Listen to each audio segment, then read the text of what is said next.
Frère Graham, merci. Bonjour à tous et joyeux Noël à vous tous. Nous sommes si heureux d'être de retour ce matin ici au tabernacle pour être avec ce charmant petit groupe.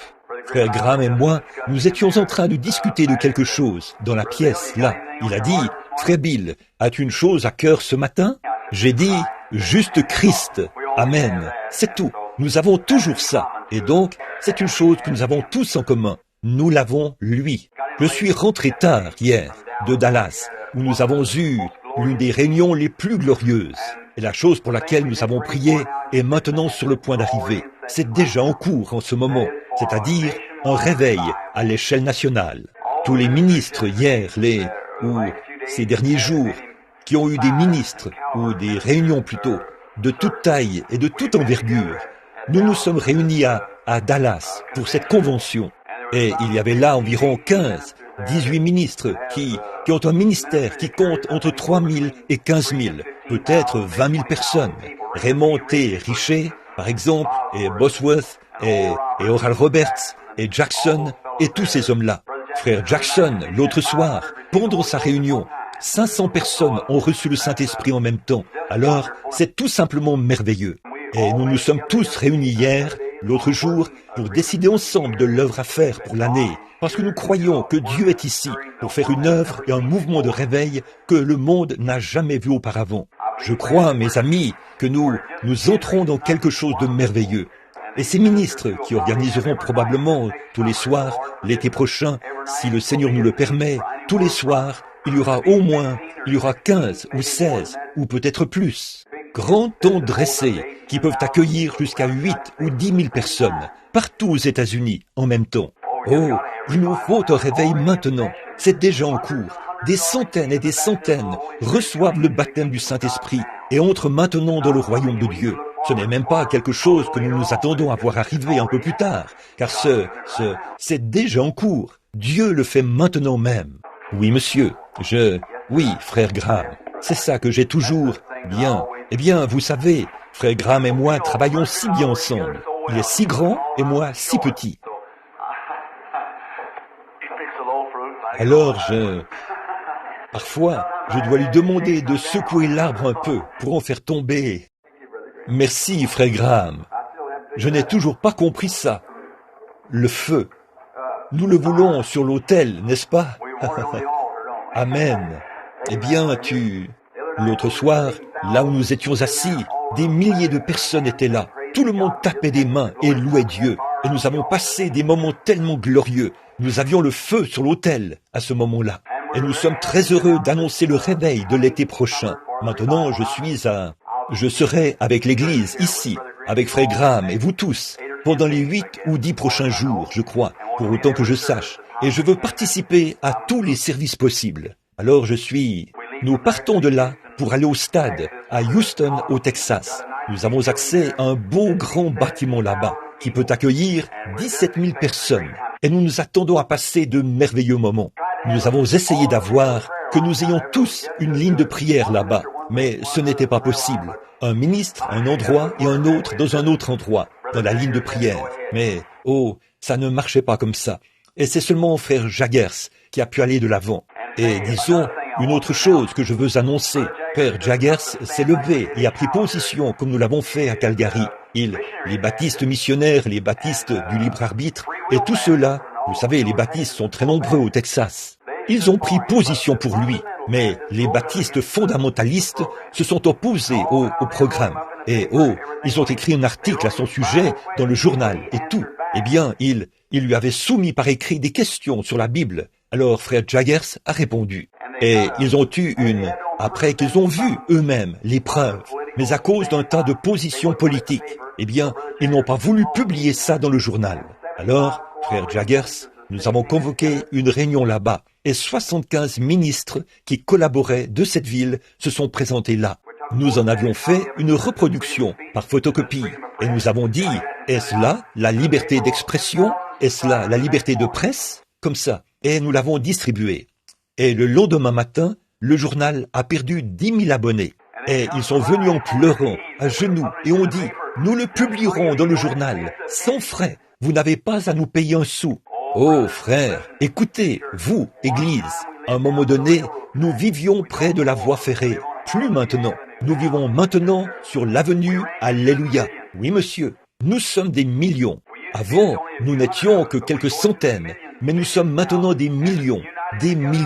Et unis ensemble, nous sommes l'église la plus puissante des États-Unis en nombre. C'est vrai. Oh, je pense, dans le monde, rien que l'année dernière, nous avons eu 1 500 000 conversions. Pensez-y, 1 500 000 conversions, des gens du plein évangile, en suivant la consigne générale, l'année dernière. Oh, nous augmentons maintenant. Et ces petits journaux et ces choses qui ont été... Ils ne voulaient pas parler des catholiques. Ils avaient peur d'eux. Vous voyez, ils avaient peur de le faire. Mais nous continuons à augmenter en nombre maintenant. Nous avons des droits. Revendiquons notre droit donné par Dieu. C'est vrai. Alors, nous allons de l'avant cette année, avec Dieu comme aide et comme bouclier, pour provoquer faire de notre mieux pour avoir un réveil. Maintenant, Oh, ici en haut, vous devrez tous me dire quand je dois m'arrêter. Là-haut, juste là-haut. Très bien. Je peux marcher jusqu'ici et regarder en arrière. Et alors, bon, combien se sentent bien en ce jour de Noël? Dites Amen. Oh là là, regardez, c'est un temps d'allégresse, le temps où nous pouvons tous nous réunir et adorer Christ. Et je n'ai pas de message, rien du tout. Je viens d'ouvrir la Bible ici, pendant qu'il parlait, là. Je l'ai ouverte ici, j'ai dit, où est la naissance de Christ? Presque tout le monde en parle en ce moment. Alors, il va falloir que je lise un peu, et ensuite trouver quelque chose, et continuer simplement un peu comme ça, jusqu'à ce que l'Esprit du Seigneur apporte quelque chose.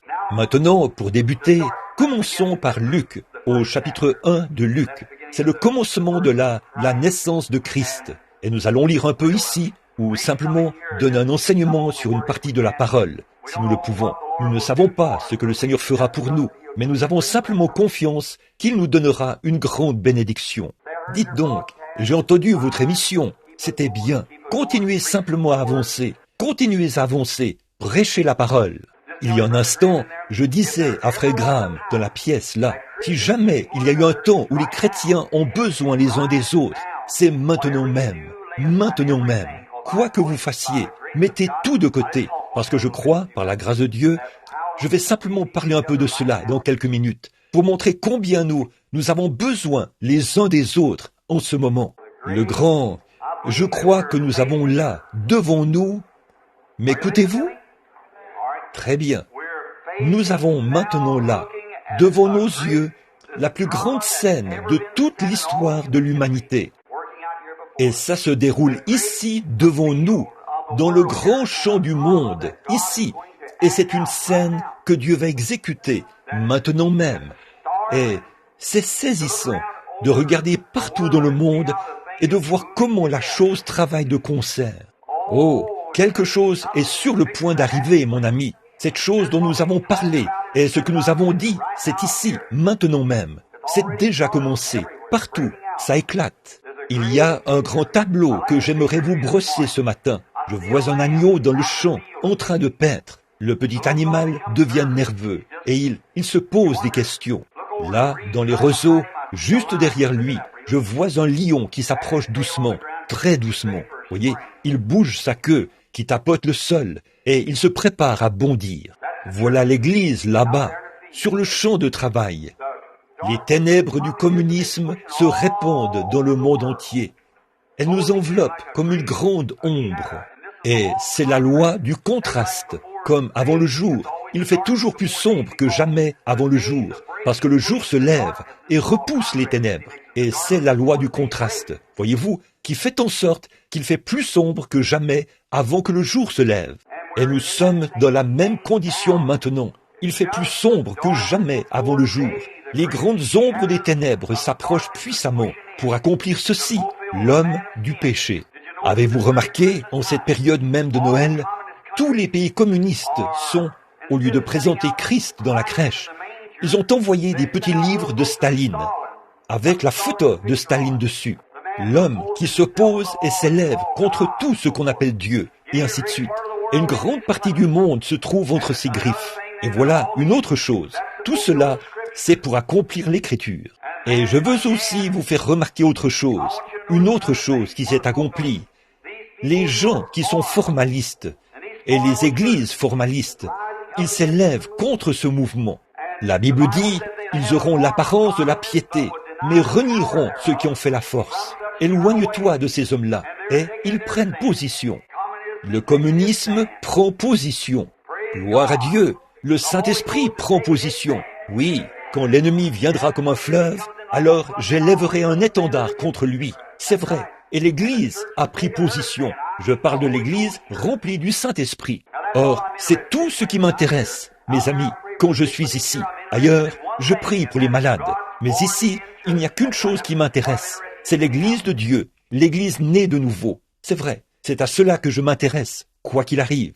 Je ne m'intéresse pas aux règlements et aux diacres et ainsi de suite, comme ça, ni aux directives des églises. Je m'intéresse au baptême du Saint-Esprit sur l'Église, en ce jour où nous vivons. Voilà le point fondamental. Voilà ce que nous cherchons.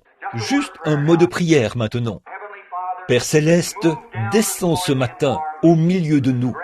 Accorde le Seigneur, et puisse l'Esprit de Dieu prendre le contrôle du service. Bénis l'œuvre ici, Seigneur. Bénis notre frère Graham. Dieu, donne-lui des paroles de sagesse ce soir, lors de l'émission de radio. Puisse-t-il pouvoir secouer les gens en prêchant la parole. Accorde le Seigneur. Puissent les pécheurs pleurer, s'agenouiller dans leur chambre et donner leur cœur à Christ. S'il y a des incroyants ici ce matin, ou des gens qui n'ont pas accepté Christ, puissent-ils venir aussi. Et maintenant, commence un réveil dans le cœur des gens ce matin, Seigneur. Puisse ce temps-ci être un temps de renouvellement, un temps où l'esprit sera renouvelé. Et, ô Père, voici notre prière. Viens nous prendre par la main, chacun de nous.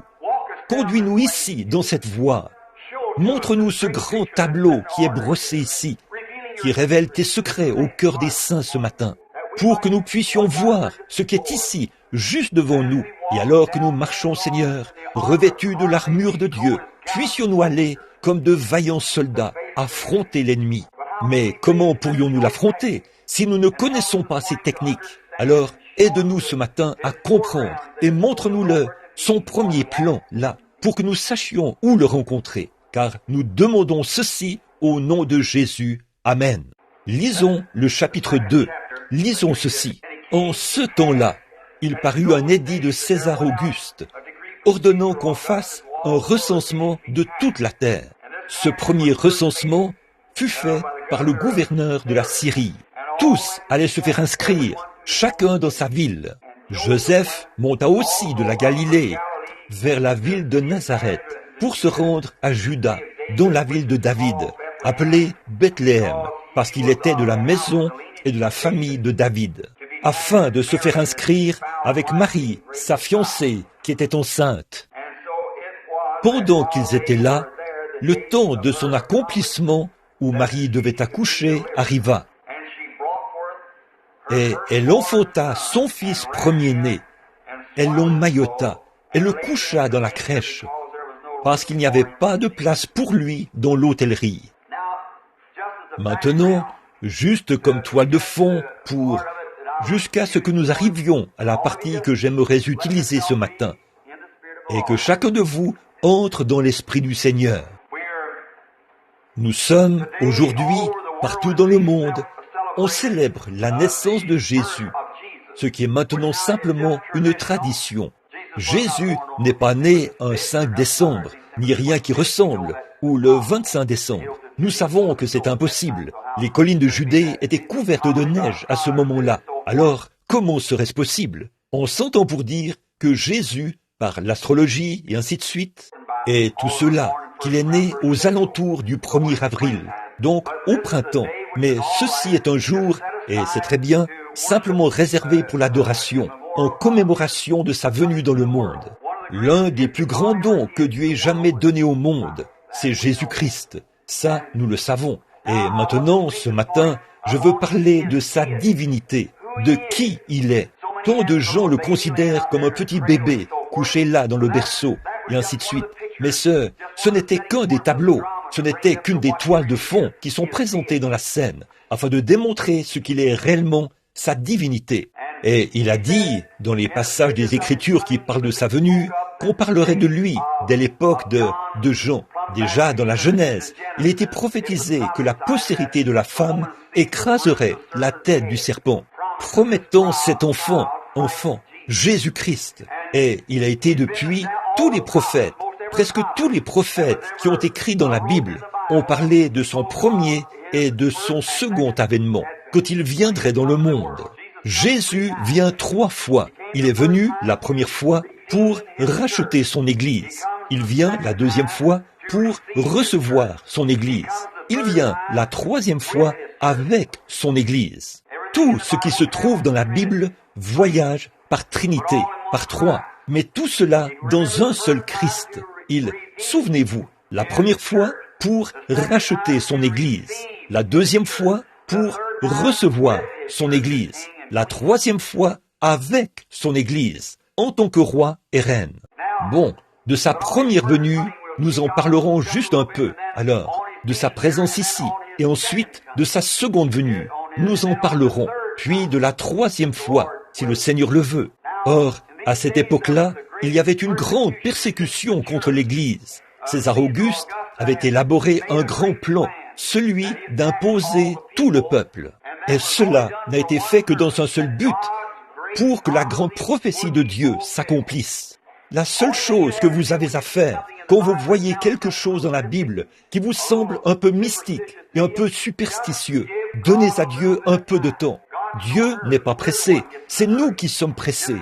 Donnez juste un peu de temps à Dieu et vous verrez les vieilles roues prophétiques, les engrenages tourner pour compléter le tableau. Ça va se développer comme lorsque l'on développe une photo. Comme quelqu'un qui parlait l'autre jour, il a dit « Dieu, qu'était-il quand il était tout là-bas, il y a des millions et des millions d'années, quand il n'était pas comme l'espace ici. Puis il a abouti dans le Logos.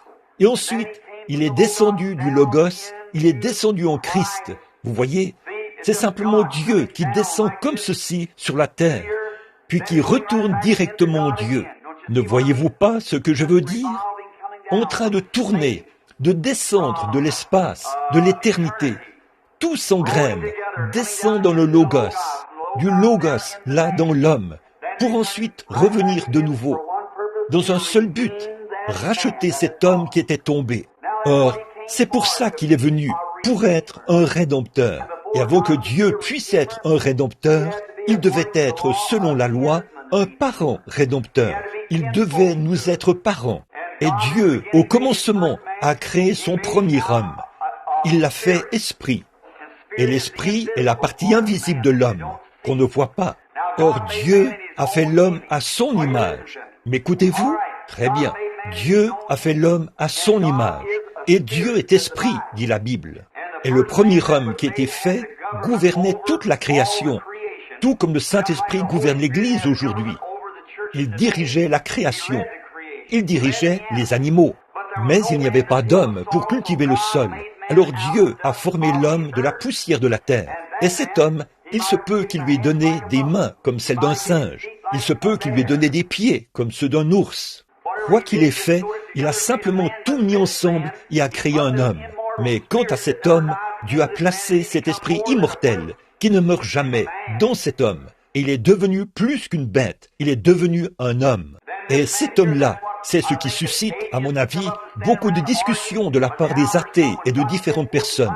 Mais l'heure est venue où Dieu répand sa lumière. Voici l'heure où Dieu est en train d'accomplir des choses. C'est vrai. Et donc maintenant, quand il discute, eh bien, ses pieds sont semblables à ceux d'un ours et ses mains sont semblables à celles d'un primate ou d'un singe ou quelque chose de ce genre. Il cherche à dire qu'il tire son origine de là. Ça n'a aucun rapport. Ceci, c'est simplement le corps de chair dans lequel il habite. C'est comme une maison qui retournera dans la poussière de la terre. Mais l'esprit est immortel. Il vient de Dieu. C'est cela qui est à l'image de Dieu. Dieu est esprit. Cet homme a perdu son origine dans le jardin d'Éden. Ses relations avec Dieu, sa communion avec lui ont été coupées là-bas à cause du péché et de l'incrédulité. L'incrédulité à l'égard de quoi? De la parole de Dieu. Il a été peint un tableau à Ève un jour.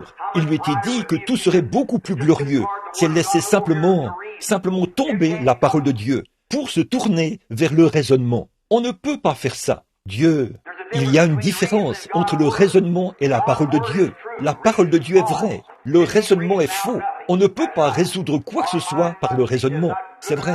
Notre cerveau n'est pas apte, et ne le sera jamais, à pénétrer la sagesse éternelle de Dieu. C'est pourquoi on ne peut pas raisonner ces choses. On doit les croire. C'est tout. Et donc, le tableau était présenté. C'est ce qui est arrivé là-bas, à notre premier père et à notre première mère. Puis, ils sont tombés. Cela a rompu la relation avec Dieu, et ils ont été chassés du jardin d'Éden. À partir de cette heure-là, Dieu s'est mis à crier en parcourant les jardins, à la recherche de son enfant perdu. Et alors, le seul moyen pour Dieu de le racheter, il faudrait que ce soit il faudrait venir le racheter lui-même. Pas dans un autre, pas envoyer quelqu'un d'autre. Il ne pouvait pas envoyer un ange, ce ne serait pas bien. Mais le seul moyen pour Dieu de racheter l'homme, c'était de descendre lui-même pour le racheter.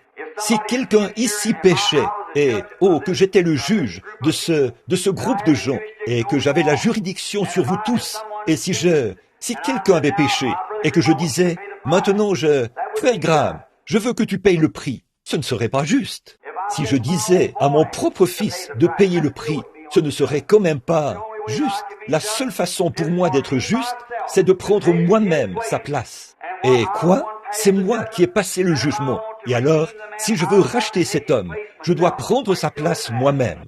M'écoutez-vous toujours?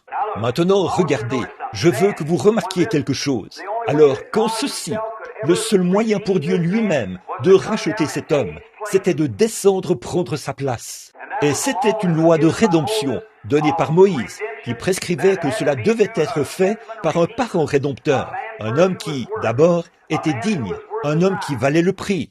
Alors cet homme rendrait publiquement témoignage et rachèterait les biens perdus de quelqu'un qui était tombé. Et alors, Dieu était digne. Il est descendu, il y a environ 1900 ans, sous la forme d'un bébé, né dans une crèche, couvert par le Saint-Esprit, non pas né par le désir sexuel. Il était Dieu. Le sang de Dieu était en lui. Le bébé est toujours du sang de son père, jamais de celui de sa mère. Nous le savons tous. J'ai déjà enseigné ça ici, par le passé, et vous savez que le bébé n'a pas la moindre trace du sang de sa mère en lui. Pas du tout. Non, rien n'en a. C'est toujours le sang du mâle. Une poule peut pondre un œuf, mais s'il n'est pas fertile, il n'éclora jamais. Peu importe combien l'œuf est beau et combien elle le réchauffe, il sera toujours infertile. Il va rester là et pourrir. C'est vrai, à moins que l'oiseau mâle ait été avec l'oiseau femelle. Et le germe de vie vient du mâle. Par conséquent, quand Marie, sans avoir connu aucun homme, elle était avec le mâle, Dieu, le Jéhovah Tout-Puissant, il l'a couverte de son ombre, et Dieu est le Créateur qui a créé une cellule de sang dans le sein de Marie, sans avoir connu aucun homme. Et c'est ce qui a produit le sang créateur de Dieu, pour nous racheter de notre vie venue ici par le désir sexuel. Et alors, ce sang-là a été tiré des veines d'Emmanuel sur la croix du Calvaire. Et aujourd'hui, il a la même puissance sainte de salut et de rédemption qu'il avait le jour où la transfusion a été faite au Calvaire. Vous le croyez? Amen. Maintenant, c'est vrai. Nous sommes rachetés par le sang de Dieu. La Bible dit, nous sommes acquis par le sang, rachetés par le sang de Dieu. Comment se fait-il que ce soit le sang de Dieu? Dieu n'a pas de sang. Comment est-ce possible? Parce que c'était le sang créateur de Dieu qu'il avait créé pour nous racheter, et il est venu vivre dans le même corps qu'il avait créé. Par conséquent, il ne pouvait pas. Dieu a dû subir la tentation. Il ne pouvait pas subir la tentation. Il a dû subir des tentations sexuelles. Il a dû subir toutes sortes de tentations.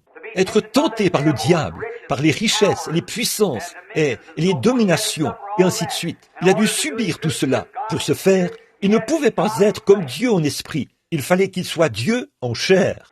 Maintenant, ce matin, je parle de la divinité de Christ pour que vous sachiez qui il est, celui que nous adorons aujourd'hui. Pas un bébé dans une crèche, pas le Père Noël, mais nous adorons le Dieu Tout-Puissant dans la divinité de son Fils. Et remarquez là, ce sang est descendu et c'était Jésus-Christ, Dieu lui-même, quittant la forme esprit, est entré en Jésus-Christ. Et la Bible dit que Dieu était en Christ, réconciliant le monde avec lui-même. Pas vrai? Dieu lui-même, Jéhovah, a vécu en Christ et est devenu notre parent. Parce que, comme nous, il est né dans une chair humaine. Pas vrai? Les cellules de son sang ont été formées par Dieu et les cellules de sa chair ont été formées dans le ventre de Marie, qui a mis l'enfant au monde. Alors Dieu est descendu et il a vécu dans une chair humaine et il était tenté en toutes choses comme nous. Croyez-vous cela? Très bien. Et alors, à ce moment-là, il a donné librement son sang. Il n'était pas obligé de le faire. Il a consenti à ce sacrifice. Il aurait pu monter directement dans la gloire. Il aurait pu être transfiguré, comme il avait été sur la montagne de la transfiguration, monter au ciel sans mourir pour nous. Mais il a bien voulu mourir pour nous. Il a donné librement son sang au calvaire. C'est vrai. Et il a choisi. Il était un homme de douleur, habitué à la souffrance. Et il a rendu publiquement témoignage. Dans le livre de Ruth, il y a là une très belle image de Boz, un type de Christ, et de Ruth, qui est allée dans un pays étranger comme rétrograde. Elle est sortie du pays et a ramené avec elle, je veux dire, Naomi. Et elle a ramené Ruth. Et quand Ruth est revenue, venait du pays de Moab. Et quand elle est revenue, elle était une Moabite. C'est vraiment une image de l'épouse des nations, de l'Église. Et quand Naomi était sur le point de partir, Naomi lui a dit, elle l'a embrassé et lui a dit de retourner auprès de son peuple. Elle a dit, j'irai avec toi vers ton peuple, que ton peuple soit mon peuple, que ta demeure soit ma demeure, que ton Dieu soit mon Dieu. Et rien d'autre que la mort ne nous séparera. Où tu mourras, je mourrai. Où tu seras enterré, je serai enterré. Voilà une image de l'Église des nations qui entre en Christ. En effet, autrefois, nous étions des étrangers, loin de Dieu. Seuls les Juifs étaient ceux qui devaient être sauvés. Mais nous, en étant morts en Christ, c'est alors que nous sommes la postérité d'Abraham et sommes héritiers selon la promesse. Et Christ a une épouse des nations. C'est tout à fait vrai. Bon, Boz, afin de pour racheter les biens perdus de Naomi, c'était l'état rétrograde d'Israël. Alors Moab devait sortir. Et quand il est sorti, Boz, plutôt, quand il est sorti, il a dû ôter son soulier devant les portes, devant les anciens, pour rendre publiquement témoignage qu'il avait racheté cette femme perdue et ses biens. Et en faisant ça, il a obtenu là son épouse, la femme qu'il cherchait. Il devait d'abord racheter la femme afin d'obtenir l'épouse. Ne voyez-vous pas? Et c'est la même chose que Christ a faite. Il a rendu publiquement témoignage aux portes de Jérusalem, quand il était battu, frappé, affligé, et a été conduit au calvaire, à la colline de Golgotha. Et il a baigné la colline de son propre sang, comme témoignage public qu'il avait racheté tous les biens déchus depuis le commencement, et qu'il a racheté son peuple de la malédiction du péché et de l'emprise de l'enfer. Et sachant qu'elle aurait besoin de quelque chose de plus dans les derniers jours que ce qu'elle avait là, il a dit, « Je ne vous laisserai pas orphelin, je prierai le Père, et il vous donnera un autre consolateur, c'est-à-dire le Saint-Esprit. Il demeurera éternellement avec vous. Encore un peu de temps, et le monde ne me verra plus, mais je vais au ciel pour arranger cette chose-là, et je reviendrai, et je serai avec vous, et même en vous, jusqu'à la fin de l'âge. » C'est de ça que je parle. Vous m'entendez encore? Dites Amen. C'est vrai, c'est de ça que je parle maintenant, de lui qui revient dans sa puissance. Les âges se sont succédés. Oh, qui est-il? Oh, ce matin, il pense à un petit objet d'adoration, à une petite crèche là-bas, une petite... Ça, je ne pense pas à ça. Je pense à Christ, l'espérance de la gloire, dans nos cœurs ce matin, par le Saint-Esprit. C'est vrai. Oh, condamné par le monde. Chaque fois que Dieu est venu dans le monde, quand il est venu, le monde l'a haï. Ce qui arriva du temps de Noé arrivera de même à l'avènement du Fils de Dieu. Nous sommes en ce jour-là, mes amis. Et maintenant, remarquez, encore un peu de temps et le monde ne me verra plus. Mais vous me verrez, car je serai avec vous et même en vous jusqu'à la fin du monde. C'est vrai, il est ici maintenant. Et au jour, son grand tableau s'est toujours déroulé d'une certaine façon. Il faisait s'accomplir les mêmes choses que nous voyons maintenant. La grande scène est en place. Et nous sommes prêts maintenant à voir de grandes choses se produire. L'Église a été sortie du berceau. C'est vrai, les pentecôtistes l'ont secouée là-bas, il y a quelques années, alors que les gens jetaient des pierres et se moquaient et se riaient d'eux. Mais elle a maintenant atteint sa maturité. C'est tout à fait vrai. L'heure est arrivée. Alléluia! C'est vrai. C'est ça qui m'intéresse. de voir l'Église de Dieu se rassembler maintenant. On nous a chassés ici et chassés là, mais l'heure vient où Dieu jette la couverture autour de nous tous pour nous attirer, car l'ennemi est à la porte. Alléluia! Oui, monsieur. Il a dit, là, de son peuple. Daniel a dit, les grandes choses des derniers jours, quand ces choses arriveront, oh, les grands exploits que les gens accompliront à ce moment-là, les hommes de foi les accompliront en ce jour-là. Et l'heure est maintenant venue où la grande scène, le tableau de Dieu est présenté, de la pluie de l'arrière-saison. Joël a dit, dans les derniers jours, je répandrai mon esprit sur toute chair. Vos fils et vos filles prophétiseront sur mes servantes et mes esclaves. Je répandrai mon esprit. Je ferai paraître des signes en haut dans le ciel et des signes en bas sur la terre, des colonnes de feu et des vapeurs de fumée. Il arrivera que, avant l'arrivée du jour du Seigneur, ce jour grand et redoutable, quiconque invoquera le nom du Seigneur sera sauvé. Jésus a dit là, ces choses que je fais, vous les ferez, et de plus grandes, car je m'en vais à mon Père. Alléluia, alléluia. Voici ce qu'il a dit là, dans la parole. Là, il a dit, si vous demeurez en moi et que ma parole demeure en vous, demandez ce que vous voudrez et cela vous sera accordé. Il y a quelques années, les gens d'ici ont dit, vous qui êtes là-bas au tabernacle, vous êtes des exaltés, vous êtes tous ceci, cela et autre chose. Vous êtes fous. Mais, oh là là, nous nous sommes tenus sur ce rocher qui est la vérité, jusqu'au baptême du Saint-Esprit. Et maintenant, la puissance du Dieu Tout-Puissant s'est formée dans l'Église. Elle se manifeste. Alléluia! J'attends le moment où Dieu va secouer toute la chose, partout. Père, c'est déjà en cours en ce moment même. C'est en cours, c'est vrai. Sa divinité, qui est-il? Certains font de lui un petit bébé de cette époque-là. Il est celui qui s'est tenu sur l'invisible. Oh là là, sur l'estrade, et qui a tendu les mains à parler. Il a dit que la lumière soit. Et la lumière fut. C'était Jésus-Christ. Car il était dans le monde, et le monde a été fait par lui. Et le monde ne l'a pas reconnu. Il est la divinité de Dieu. Regardez ce qu'il a fait à cette époque-là. Vous parlez de choses miraculeuses, là. Vous parlez de pousser des cris. Quand il a accompli les choses miraculeuses, pour créer les choses qui existent maintenant, à partir de choses qui n'étaient pas, il a parlé, et il en était ainsi. Et cette même puissance, ce même Christ, alléluia, les fondamentalistes et les gens qui nient la puissance de Dieu auront beau dire que c'est faux, mais cette même puissance qui a créé le monde par la parole est dans les gens qui ont le Saint-Esprit. C'est vrai, hommes et femmes, il est temps qu'on sache qui vous êtes. Le diable cherche à vous tenir cachés dans un coin. Il vous raconte que vous n'êtes qu'un petit peureux. Vous ne l'êtes pas. Vous êtes des fils et des filles de Dieu. La divinité n'est pas dans le ciel. Elle est en vous. Alléluia. Je sais que vous pensez que je suis fou, mais je vais vous dire quelque chose, frère. Quand vous prenez conscience que le Dieu Tout-Puissant vit en vous, la vie immortelle, je donne ma vie, Zoé, la vie de Dieu est dans l'être humain. Il s'est tenu là, à cette époque-là. Il est le créateur de toutes choses. Il a créé la vie, les grenouilles, oh, les abeilles, les canards, les poulets, les animaux. Il a créé toutes choses. Et rien de ce qui a été fait n'a été fait autrement que par lui. Qui? Christ, la divinité. Il a fait descendre des fléaux et tout au jour de l'Égypte.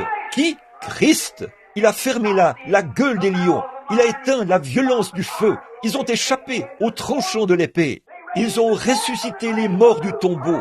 Qui? Christ. Oh là là, qu'est-ce que ce sera? Qui est-il? Christ, la divinité.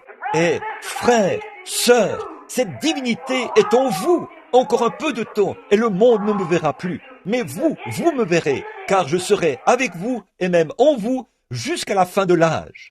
Christ dans la crèche? Non, Christ en vous. Alléluia.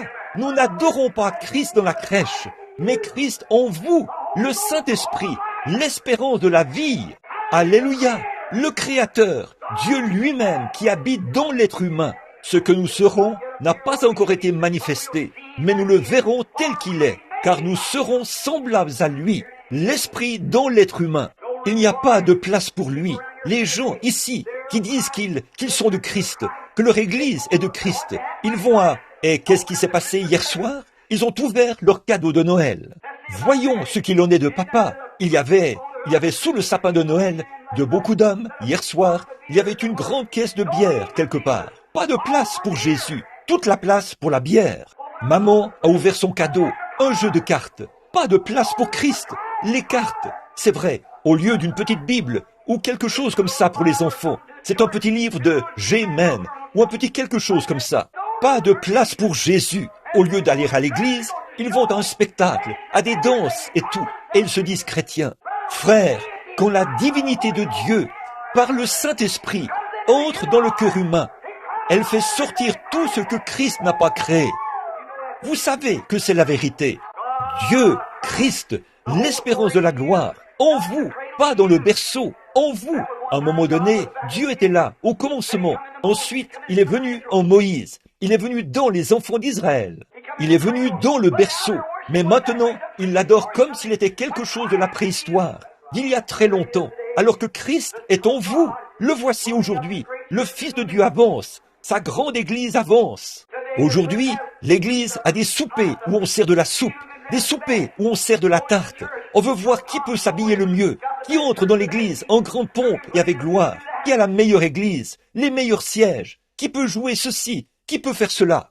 Et pas de place. Chaque fois, ils ont autre chose à faire que de prier. Ils ne peuvent plus prier. Ils ont autre chose à faire. Ils ne peuvent plus prier. Ils ne peuvent tout simplement plus aimer ou servir Dieu comme ils le faisaient autrefois. Il n'y a pas de place pour lui à l'auberge. Et ceci, c'est le temps de la fin, mon ami. Il n'y a pas de place pour lui à l'auberge. Évidemment, je sais ce que signifiait cette auberge, mais je parle de cette auberge-ci.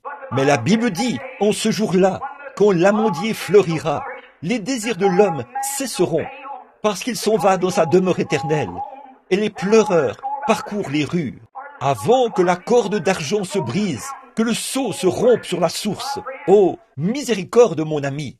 Mais le prophète a aussi dit, vers le soir, la lumière paraîtra. C'est vrai, le sentier de la gloire, là, tu le trouveras. C'est vrai, le temps du soir est venu. L'Église maintenant, qui autrefois était comme cette petite expérience de la crèche que nous avons vécue, on est maintenant au point où les gens prennent conscience que la divinité et la puissance du Dieu Tout-Puissant vivent dans l'être humain.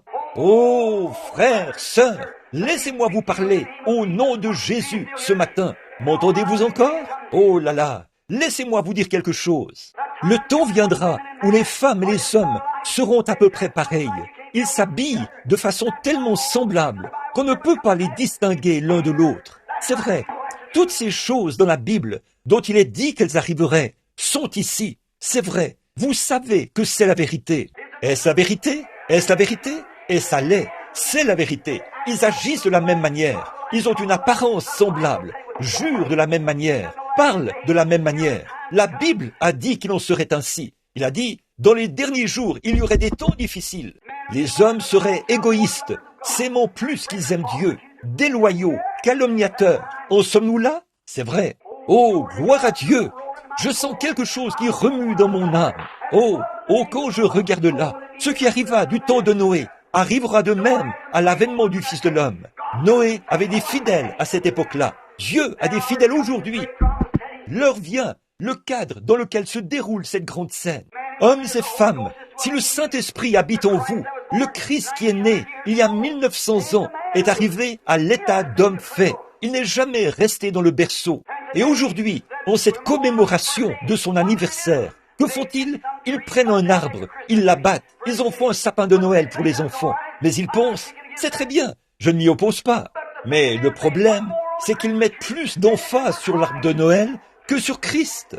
Christ Kringle est partout dans le pays. Qui était-il? Un Allemand, un saint catholique qui a vécu il y a des années, un vieil homme qui faisait le bien. Et aujourd'hui, c'est presque devenu une adoration. C'est vrai, il n'y a pas de mal à en parler aux enfants ou ce que vous voulez faire en ce qui me concerne. Mais ce qu'il en est, c'est qu'il est si facile de tomber dans cette ornière de l'autre côté, de faire sortir Christ, les fondements véritables de Christ, de Noël. Et les hommes prennent Christ Kringle au lieu du vrai Noël. C'est vrai, il n'y a pas de place pour lui à l'auberge. Tout est à sa place si nous avions le temps. Je sais qu'il se fait tard, et il se fait tard.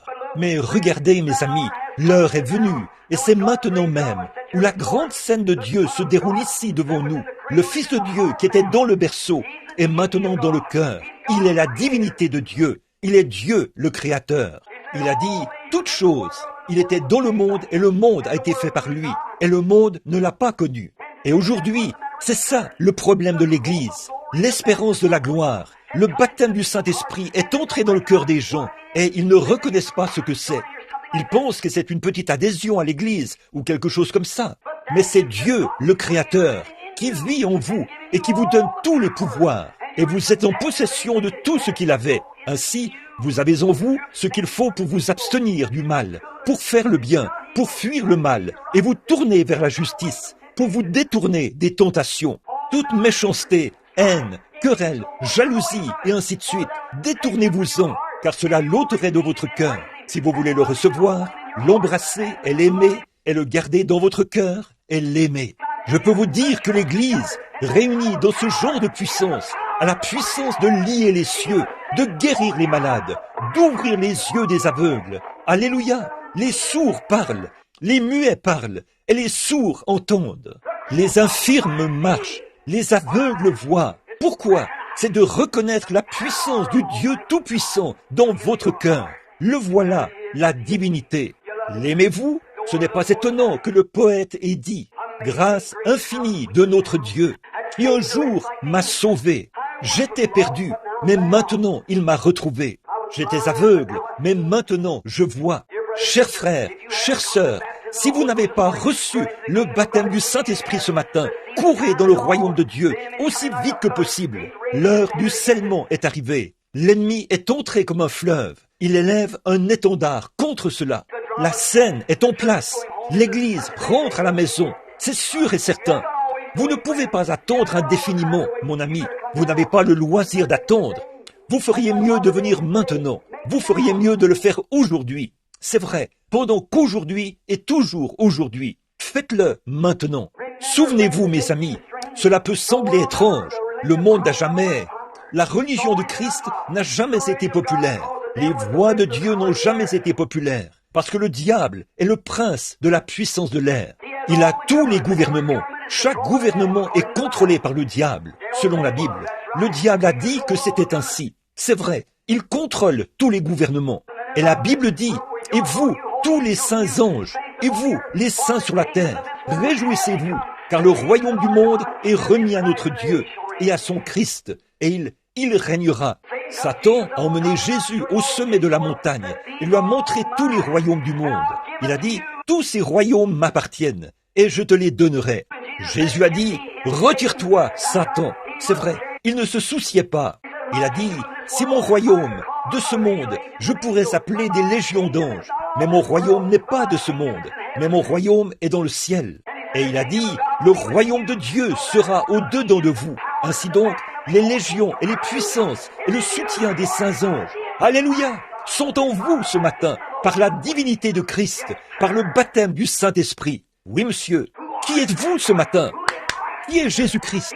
Il est en vous, dans la mesure où vous lui permettez de l'être. Il essaie de se frayer un chemin, d'entrer en vous aujourd'hui, et vous restez à l'écart. Vous vous posez des questions, vous regardez, vous contemplez, et vous vous retenez un peu. Ne faites pas ça. Entrez directement dans le sein de Dieu. L'heure est arrivée. Alléluia. Oh, comme je l'aime. Il viendra un de ces jours. Je veux le voir. Pas vous? Je veux le voir. Je crois que nous le verrons. Pas vous? Il est ici maintenant. Sa puissance agit. Qu'est-ce qui fait que les gens pleurent, poussent des cris et agissent comme ça? Qu'est-ce qu'il y a? C'est le Saint-Esprit qui agit en eux. Si seulement ils pouvaient prendre conscience et l'étreindre, étreignez le Saint-Esprit, croyez-le, serrez-le contre votre sein. Menez une vie droite, ne faites rien qui puisse l'entraver. Dites, ô Seigneur Jésus, je te désire, je veux que tu te tiennes près de moi, je vais me tenir à tes côtés, Père. Et à ce moment-là, il s'efforce d'entrer en vous, il veut y entrer, il vous fait la cour pour vous attirer vers lui tout le temps. Maintenant, mes amis, je sais que c'est la vérité, je sais que les gens ne se rendent pas compte de qui vous êtes. Chaque personne ici peut vivre au-dessus du péché, peut vivre sans péché, vivre en Dieu. Vous ferez des erreurs, mais le sang de Christ vous pardonnera. Père, pardonne-leur, car ils ne savent pas ce qu'ils font. Pas vrai? cette même puissance de Christ qui était suspendue à la croix du Calvaire, le même Dieu qui l'a ressuscité au jour de la résurrection. C'est en vous maintenant, vous qui avez le Saint-Esprit. Oh, ne l'aimez-vous pas? Oh là là! Écoutez sa voix qui appelle aujourd'hui. Amenez-le près de votre sein et dites, ou serrez-le contre votre sein et dites, maintenant Seigneur Jésus, j'ai été un peu différent, mais depuis ce jour de Noël, je me rends compte de qui tu es maintenant. Autrefois, je t'adorais en tant que petit bébé dans une crèche. Je t'ai vu là-bas, tout petit, il y a 1900 ans, et je me suis dit, oh, si j'avais pu monter à Jérusalem. Aujourd'hui, il se procure des laissez-passer et tout pour aller voir le berceau, l'endroit où il est né, la même crèche. Mais mes amis, ce n'est pas là qu'il est né, c'est ici même qu'il est né. Dieu l'a fait descendre vers chacun de nous et son être vivant vit en nous. Oh, le Créateur, la chose qui a créé le monde, créé les cieux, créé la terre, créé l'homme, se trouve dans chaque individu qui a le baptême du Saint-Esprit aujourd'hui. C'est ça qu'il faut, c'est ça le secret. Recevoir le Saint-Esprit, il est en vous, il est l'espérance de la gloire. Et regardez ici, dans l'Ancien Testament, comme je l'ai mentionné bien des fois, quand le contrat était rédigé, on le déchirait au-dessus du corps d'un animal mort. Et quand on réunissait ces deux contrats, ce contrat devait s'emboîter l'un dans l'autre. Et aujourd'hui, Dieu a rédigé un contrat, pas parce que vous étiez bon, pas parce que vous aviez adhéré à l'Église, pas parce que vous aviez un bon rang dans la société. Vous pouvez être vraiment bon. Vous pouvez mener une vie pure. Vous pouvez aller à l'église tous les jours. Vous pouvez faire des sacrifices tous les jours.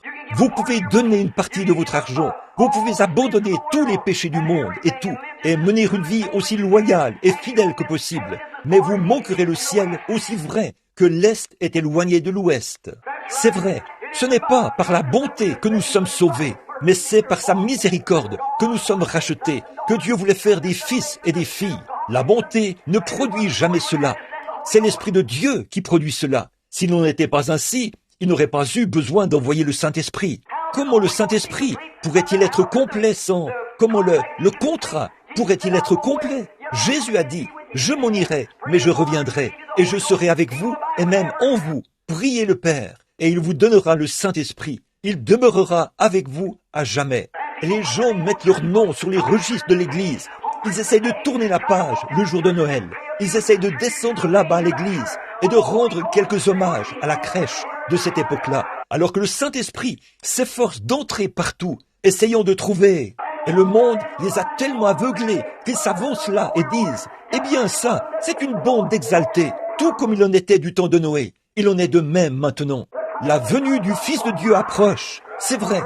Et seulement ceux qui sont remplis du Saint-Esprit, qui ont la vie immortelle qui vit en eux, le Saint-Esprit, c'est ce type de gens-là qui sera enlevé d'ici, c'est sûr et certain.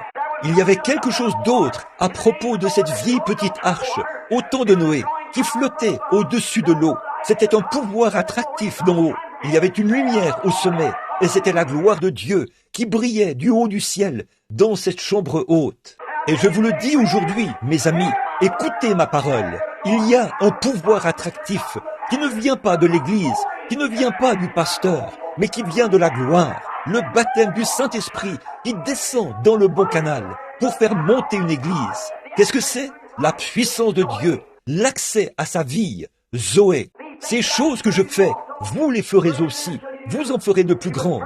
Il a été persécuté, on a ri de lui, on s'est moqué de lui. Il est mort et il est allé dans la tombe.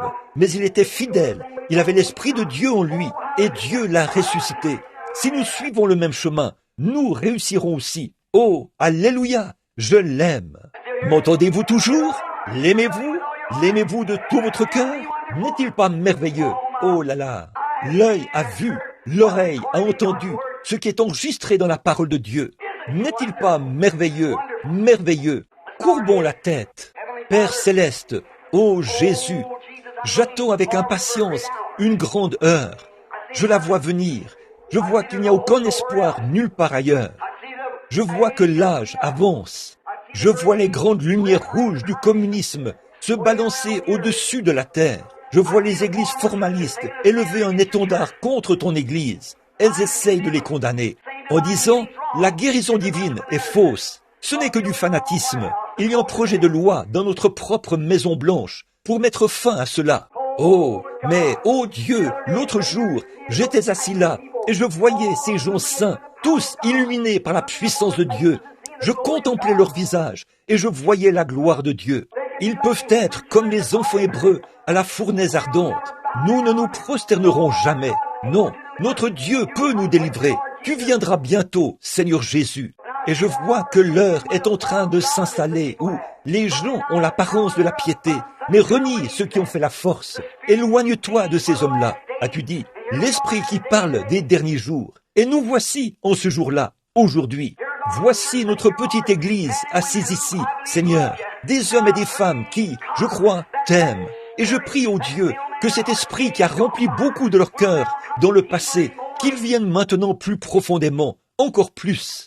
Puisse-t-il rejeter toute méchanceté, toute querelle, tout ce qui est différent de toi, et avancer aujourd'hui, pas vers la crèche, mais vers le calvaire. Pas rien qu'au calvaire, mais à Christ, l'espérance de la gloire, la divinité de Dieu, la magnificence de Dieu, la puissance de Dieu qui est maintenant dans nos cœurs, qui essaie de nous faire sortir des choses du monde, afin qu'il puisse nous enlever de cette terre un jour, pour nous emmener dans un pays meilleur.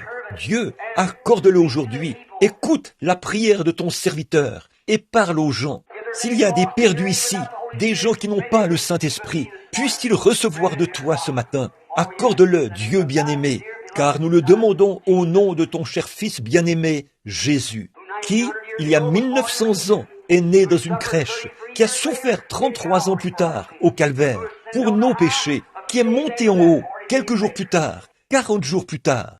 Il a été élevé dans la gloire, puis 10 jours plus tard, il est revenu dans la puissance du Saint-Esprit et il vit maintenant dans l'Église. Et bientôt, avec cette même puissance qu'il a ressuscité, le Saint-Esprit dans l'Église, il l'enlèvera. Ô Dieu, ne veux-tu pas venir et sauver l'Église? Car nous le demandons en son nom. Pendant que vous avez la tête inclinée, nous allons chanter « Il appelle aujourd'hui ». S'il y a quelqu'un ici, sans Christ, sans Dieu, sans espérance, viendriez-vous maintenant?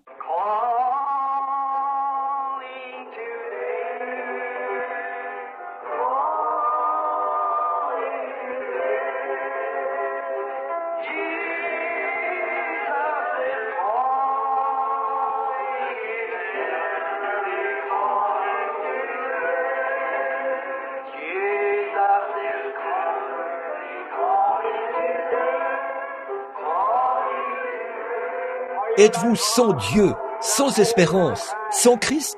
Êtes-vous conscient, chrétien, que vous n'avez pas la plénitude de la vie, de la parole de Dieu? Ne voulez-vous pas venir?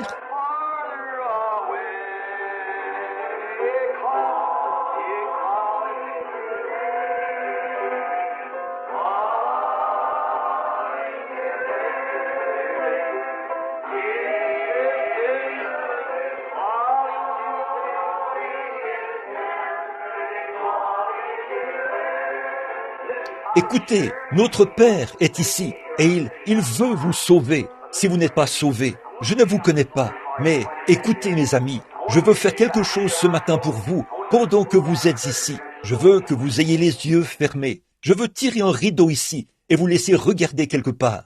Nous allons faire une petite visite ce matin pendant qu'elle joue ce chant. Je vais tirer le rideau juste pour ceux qui sont assis dans ce tabernacle, jeunes et vieux, et vous tous. Je vais regarder aux portes de l'enfer pendant un moment, ce matin. Ils savent, là en bas, qu'ici en haut, c'est la période de Noël. Ils savent ce qu'ils ont fait pendant la période de Noël. Certains d'entre eux ont bu, certains d'entre eux ont couru partout, certains étaient à l'église, certains ont ridiculisé cela, certains se sont moqués. Et si cette lugubre charpente osseuse pouvait revenir à la porte de cette église ce matin, vous savez, vous serez peut-être là, Noël prochain. Il se peut que vous soyez là depuis 1 an, Noël prochain. Mais souvenez-vous, vous avez affaire à des âmes humaines. Vous traitez avec des choses spirituelles. Et chacun de vous devra répondre au jour du jugement. Je ne peux qu'être honnête. Je peux seulement dire, si vous n'avez pas reçu le Christ ce matin, il se tient à la porte ouverte. Le traitez-vous avec méchanceté? Et vous qui avez le Saint-Esprit, souvenez-vous, vous serez jugés pour ce que vous en avez fait. Vous aurez peut-être reçu Christ par le Saint-Esprit, mais vous serez condamnés. Tout homme est jugé selon les œuvres qu'il a faites lorsqu'il était dans son corps. Après que vous avez reçu le Saint-Esprit, qu'est-ce que vous en avez fait? Avez-vous parlé de votre voisin? Avez-vous mal agi? Si oui, souvenez-vous, je recommencerai une nouvelle vie maintenant même. Dites, Seigneur Jésus, aujourd'hui, à partir de maintenant, je serai ce que tu veux que je sois. Je suis conscient que c'est la partie immortelle de Dieu et que l'Esprit de Dieu vit dans mon corps. Et si j'ai eu tort, pardonne-moi maintenant. Je veux rentrer à la maison. Je veux être meilleur. Mettez-le à l'épreuve, là, ce matin. Comme ça, levez simplement la main, pour moi, là derrière. Dites, je veux recommencer aujourd'hui, frère Branham. Moi aussi, j'ai levé la main. Je vais recommencer. Je veux en faire plus pour lui que je ne l'ai jamais fait. Êtes-vous... Une fois, j'ai entendu l'une des histoires les plus tristes que j'ai jamais entendues. Il y avait une jeune femme très belle. Elle vivait dans un bon foyer. On lui avait parlé de Christ. Son père a dit, j'ai honte d'elle, révérend. Son genre de société, elle va rencontrer cette catégorie de gens parce qu'elle est... Maintenant, souvenez-vous, selon la société, vous vous associez à une chose qu'on appelle folie. Or, elle avait reçu ce qu'il y a de mieux en matière d'instruction. Quand elle s'apprêtait à sortir, à côtoyer les membres de la société, à fréquenter différentes classes d'hommes distingués, la mort l'a frappée soudainement. Elle est décédée des suites d'une crise cardiaque. Toute sa formation ne lui a servi à rien. Elle est allée ailleurs. Dans quelle direction allez-vous ce matin? De quoi rêvez-vous? Peu m'importe de quel genre de groupe il s'agit. Chacun de vous, vous irez dans l'éternité un de ces jours. Et sans Christ, sans le Saint-Esprit, votre âme est perdue. Souvenez-vous-en. C'est seulement en acceptant Christ par le Saint-Esprit que vous pouvez arriver là. S'il est en vous, il est la puissance de Dieu. Vivez par cela. Il est Dieu en vous. La Bible dit, vous devenez des dieux. C'est vrai. N'êtes-vous pas tous des dieux? Et Jésus a dit à les pharisiens, là, on dit, tu te fais Dieu. Il a dit, n'est-il pas écrit dans votre loi que vous êtes des dieux? Il a fait de Moïse un dieu pour Pharaon. Et il a fait de vous un dieu pour les gens. C'est vrai. Et vous, ce matin, vous êtes des épîtres écrites de Dieu. Votre vie est de Dieu. Et elle porte même ce Saint-Esprit. Regardez ici, mes amis. Ne laissez pas ceci vous échapper. Ne laissez pas ça passer comme un petit quelque chose de mythique. Père, nous venons ce matin en tant que tes humbles enfants. Je suis conscient que nous vivons à la dernière heure, à l'heure de la fin. Quelque chose peut arriver d'un moment à l'autre. Des hommes, des femmes, des garçons et des filles ici sont sans Dieu. Et je te prie, Père, d'être miséricordieux. Je te prie d'être miséricordieux envers ceux qui ont reçu et qui ne se rendent pas compte que tu es proche dans leur cœur. Qu'ils prennent conscience que les petites choses du monde, ces soucis, sont en train de mourir. Je prie au Dieu que tous ceux qui sont ici ce matin soient vraiment consacrés à toi pendant les jours à venir. Peu importe combien de temps nous allons encore attendre avant ta venue, nous croyons que c'est tout proche maintenant. Et quelque temps après, les gens vont essayer d'être sauvés, mais ils ne le pourront pas. Je pense à ces jeunes gens ce soir-là, qui étaient là à l'hôtel, essayant d'être sauvés, mais ils avaient franchi la ligne. Il n'y avait aucune rédemption pour eux. Ils étaient perdus. Ils ne pouvaient pas être sauvés. Père, je te prie simplement de les bénir, chacun d'eux, pendant qu'il y a encore du temps pour nous, Père, qu'ils le recevront aujourd'hui, car nous le demandons en Jésus-Christ. Amen. Levons-nous. Combien l'aiment de tout leur cœur. Ne voulez-vous pas vous rapprocher un peu plus de lui, l'aimer juste un peu plus? Chantons, oui, prends tout Seigneur, alors que nous levons les mains vers lui ce matin. Voulez-vous le faire? Donnez-nous la note pour ce chant, sœur.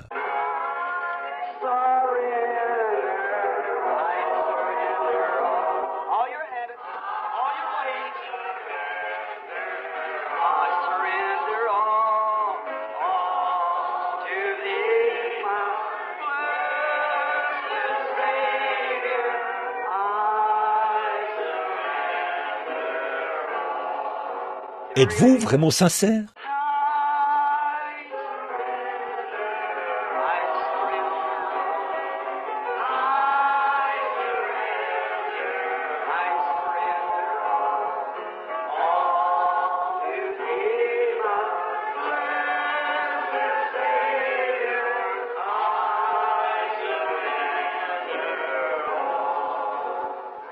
Ô Père, aie pitié, nous t'aimons tellement, Seigneur. Un de ces jours, la trompette sonnera. Je serai peut-être quelque part sur le champ de travail. Seigneur, je penserai à l'église à ce moment-là, quand les vents se mettront à hurler, le monde à s'agiter. Certains diront, qu'est-ce qui se passe? Les cieux deviendront rouges. L'heure du jugement est proche. Je vais penser, oh, où est frère Graham? Où est? Oh, ils sont à la maison. Mais Père, alors, au bout d'un moment, nous entendrons un son comme jamais auparavant, la trompette. L'ange sonne de la trompette. Ô Dieu, ceux qui sont entrés dans la chambre de la mort ressusciteront. Oh, on entendra les gens crier. Qu'est-ce qui se passe avec le monde? Nous ne pouvons pas rester tranquilles. Et la terre est secouée. Et alors, nous serons tous ensemble enlevés pour aller à sa rencontre dans les airs. Ô Père, si la mort doit venir nous prendre avant ce moment-là, je veux dire la mort naturelle de cette séparation terrestre ici, puissions-nous entrer dans ces chambres avec une foi vaillante, nous enveloppons de la robe de Christ, le Saint-Esprit. Un jour, nous devrons en arriver là, Père, et je me rends compte que je dois aussi passer par là. C'est juste là, devant moi, quelque part, cette heure où j'entrerai dans la chambre de la mort. Quand j'entendrai ma sentence, je ne veux pas partir comme un lâche. Je veux y aller comme toi. Tu y es allé, Seigneur. Je n'essaie pas de m'envelopper de ma propre robe, mais bien de m'envelopper de la robe de Christ, le Saint-Esprit, comme Paul l'a fait, et dire, mort, où est ton aiguillon? Tombe, où est ta victoire? Entrez dans cette chambre obscure, parmi ceux qui sont morts. Là, nous serons à l'écoute de sa voix, celle de l'archange qui retentira, et nous serons appelés à sortir d'entre les morts pour retrouver nos bien-aimés. Ô Seigneur, si nous manquons d'avoir cela dans la vie n'aura aucune valeur pour nous. Nous aurons échoué. Mais si nous trouvons celui qui est précieux dans notre cœur, alors nous avons trouvé tout le dessein de Dieu. Oh, comme nous l'aimons ce matin. Puisse chaque chrétien ce matin voir rapidement la vision, Seigneur. Il se fait tard maintenant, et je te prie de leur permettre de voir la vision et de s'emparer de la vie aujourd'hui et de vivre pour toujours, car nous le demandons au nom de Jésus. Amen. Vous vous aimez les uns les autres? Retournez-vous et serrez-vous la main les uns les autres. Dites que Dieu vous bénisse, que Christ soit avec vous, au lieu de Joyeux Noël. Dites que Christ soit avec vous alors que vous vous retournez. Maintenant, ne partez pas. Retournez-vous simplement. Simplement, dites que Christ soit avec vous. Que Christ soit avec vous. Maintenant, juste un instant.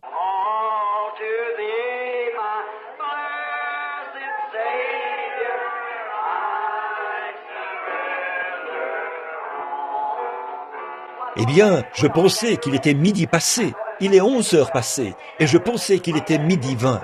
Juste, que dites-vous? Amen. Est-ce que tout le monde aime le Seigneur? Dites, loué soit l'Éternel. Disons juste un peu, pas plus de 3 ou 4 paroles pour rendre témoignage, comme j'aime Jésus. Dites simplement, oui, pas plus que ça. C'est ça, quelqu'un d'autre. Je l'aime, je l'aime. Oh.